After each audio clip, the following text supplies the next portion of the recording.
Alors comment les marques vont se glisser dans cette compétition au cœur du jeu? Comment les marques vont être au cœur de cet événement planétaire grâce aux chiffres que Maxime Debuchy nous a présenté? J'accueille sur scène Geoffroy Martin, directeur marketing adjoint offre multiscreen de France Télévisions, et Frédéric Janquet, le directeur de la publicité adjoint en charge du sport. Bonjour Geoffroy, bonjour Frédéric. Hop.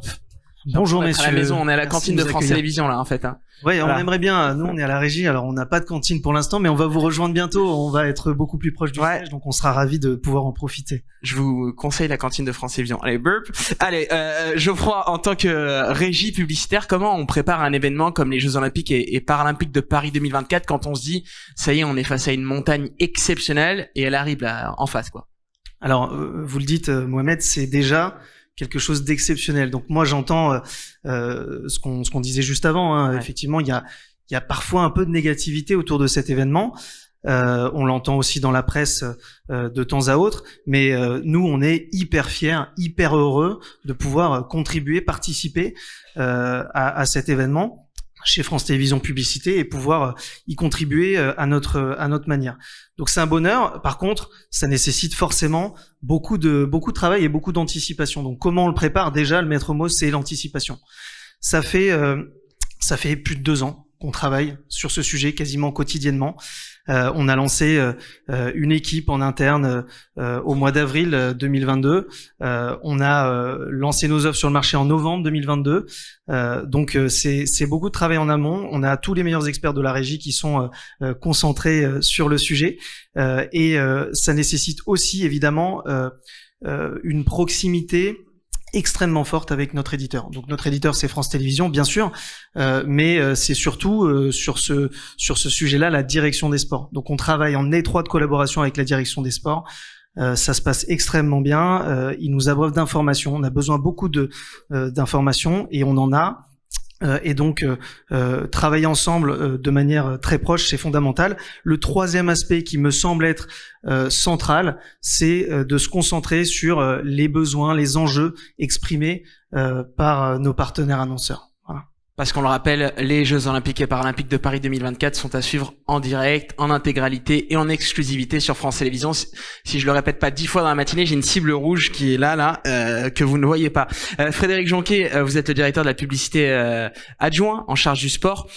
Quels sont les besoins, les attentes des partenaires, des annonceurs officiels de l'événement et surtout, comment on va les identifier sur l'antenne? Alors, quand on est une marque, quand on est un annonceur et qu'on s'associe à un événement sportif, évidemment, on veut s'associer à ses bénéfices en termes d'image, en termes d'attractivité, en termes de notoriété. Quand on évoque les Jeux de Paris 2024, qui est considéré comme l'événement du siècle en France, forcément, les attentes et les besoins des annonceurs partenaires sont décuplés. Pour nous, c'était hyper important au démarrage du projet Paris 2024 à la régie de pouvoir prioriser justement les attentes et les besoins de ces annonceurs.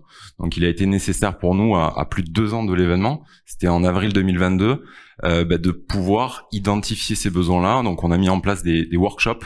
Alors, on est sur un workshop pas forcément d'annonceurs à régie, mais plutôt de partenaires de l'événement à partenaire de la diffusion et l'idée c'était de pouvoir à partir d'une maturité qui pouvait être différente en fonction des partenaires, d'une visibilité qui n'était pas forcément encore totalement établie, d'identifier les besoins, les attentes, de partager aussi nous nos enjeux en tant que régie publicitaire par rapport à cet événement et de se dire comment en fait on fait de cet événement-là pour les marques et pour nos régies une réussite. Alors il y a 3-4 points qui sont ressortis à ce moment-là. C'est se dire quand est-ce qu'on commence à prendre la parole. Est-ce qu'on commence à la prendre en 2022? Est-ce que c'est pas un peu tôt? En 2023 pour commencer à installer un message. 2024 se focaliser vraiment sur les Jeux en eux-mêmes, les Jeux Olympiques, les Jeux Paralympiques. Ça c'était le premier point assez commun finalement à l'ensemble des partenaires qu'on a rencontrés. Le deuxième sujet c'était comment on arrive à donner du sens à son partenariat. Plutôt que d'être seulement apposé à des anneaux olympiques qui sont évidemment un symbole très fort aux flammes paralympiques, comment on arrive à créer un lien avec les Français, avec les téléspectateurs, avec les internautes. Et le troisième point, c'était de se dire comment on arrive aussi à émerger. Il y a énormément de partenaires, on va y revenir, mais comment on arrive, alors qu'on a tous le même rôle en tant que partenaire, qu'on a probablement tous des teams d'athlètes, qu'on a des codes en commun, comment on arrive justement à émerger avec un message très personnel. Donc l'idée pour nous, c'était évidemment de les accompagner dans cette démarche-là. Geoffroy, quelles sont les particularités d'un tel événement en termes de communication ? Alors, comme le disait à l'instant Frédéric, l'une des premières particularités à laquelle je pense, c'est qu'il y a beaucoup de partenaires. Alors évidemment, pour nous en tant que régie publicitaire, c'est une bonne nouvelle. Beaucoup de partenaires, ça veut dire qu'il y a beaucoup de marques qui s'intéressent fortement à cet événement et qui investissent sur cet événement et qui ont envie de communiquer sur cet événement. Donc ça, c'est le premier point. Alors forcément, qui dit nombreux partenaires dit segmentation aussi, donc niveau de partenariat différent. Ça aussi, c'est une particularité que nous devons prendre en compte nous en tant que régie, puisque il y a des partenaires au niveau mondial, donc les partenaires du CIO, ils sont 14. Il y a ensuite des partenaires premium de Paris 2024. Ce sont 7 marques qui sont des très grandes marques françaises, des très gros annonceurs. Il y a ensuite des partenaires officiels de Paris 2024 et ensuite il y a des supporters officiels de Paris 2024. Donc, selon le niveau de partenariat, vous avez des activations qui sont différentes et vous avez aussi évidemment des priorités d'achat sur nos offres. Dès lors qu'on met une offre sur le marché, notamment nos offres partenaires qui sont sorties en novembre 2022, comme je le disais juste avant, les partenaires CIO, les partenaires mondiaux, avaient 45 jours ouvrés pour se positionner en priorité. Et puis ensuite venait le tour des partenaires premium de Paris 2024 qui, eux, avaient 30 jours ouvrés. Puis ensuite 15 jours ouvrés pour les partenaires officiels. Donc déjà, ça, c'est une contrainte particulière. Mais à laquelle évidemment nous nous sommes adaptés via cette anticipation dont je parlais tout à l'heure. Ensuite, je dirais les particularités, il y en a quelques-unes qui sont assez notables, notamment le fait que les marques ne peuvent pas être présentes à l'intérieur des stades, contrairement à un événement comme Roland-Garros ou le Tour de France qu'on diffuse aussi, où là on voit une présence importante des marques aussi en panoptique sur les terrains. C'est pas le cas pour les Jeux Olympiques. Donc il y a un intérêt tout particulier pour les marques à communiquer en médias, sur les antennes de France Télévisions, en télé, en digital et aussi à travers des opérations spéciales pour faire connaître, pour faire savoir ce partenariat aux Français qui nous regardent. Voilà. Le dernier point qui me semble être particulier, même si c'est une évidence pour toutes et tous ici, c'est quand même que ça a lieu en France. Et donc forcément, c'est en soi une particularité, puisque nous avons des annonceurs, notamment beaucoup de partenaires qui sont des grandes marques françaises, beaucoup de partenaires internationaux, mais qui ont aussi une activité en France très forte. Et évidemment, ça a un impact sur le temps de parole, contrairement à des jeux comme ceux qu'on a eu au Japon, à Tokyo ou à Rio. Là, on sent vraiment que les marques ont envie de prendre la parole beaucoup plus tôt que sur ces événements précédents. Frédéric, on va évoquer l'étape suivante. Comment accompagner ces marques une fois qu'elles se sont positionnées sur l'une de vos offres? Et surtout, la réponse ou la question que tout le monde a en tête, c'est comment les satisfaire aussi.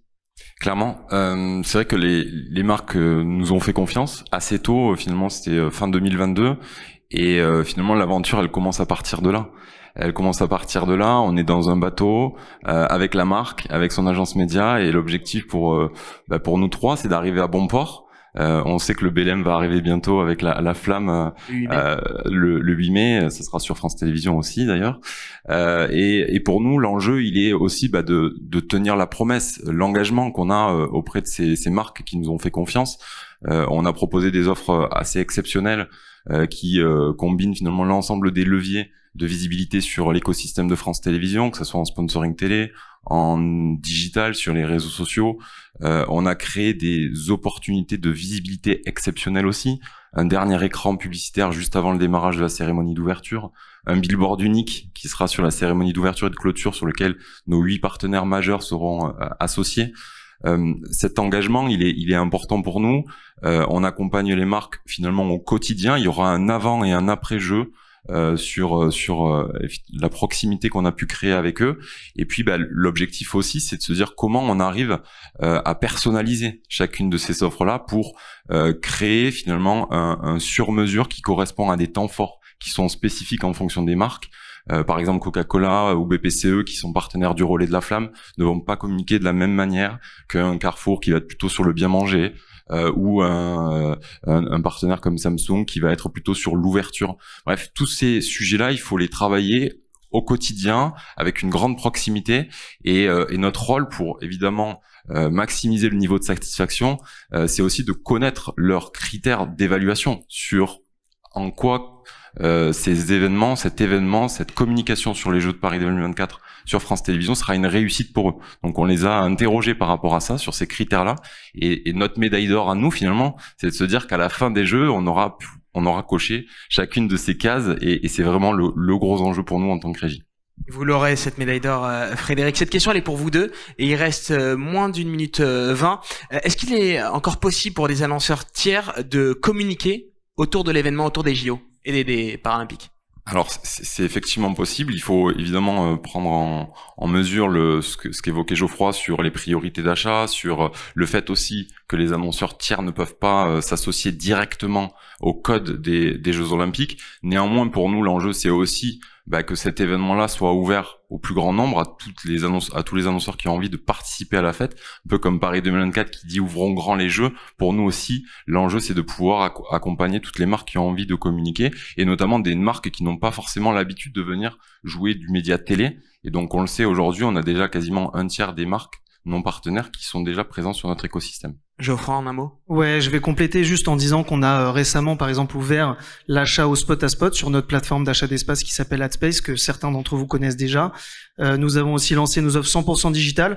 Donc, on continue comme ça à abreuver le marché d'offres publicitaires. Donc, il est tout à fait encore possible de se positionner sur les Jeux Olympiques et Paralympiques. Et j'en profite, un dernier mot sur les Jeux Paralympiques. Il est possible de devenir encore partenaire premium de la diffusion des Jeux Paralympiques qui auront lieu du 28 août au 8 septembre 2024. Donc, je sais qu'il y a certains annonceurs dans la salle. Profitez-en, il est encore temps. Voilà.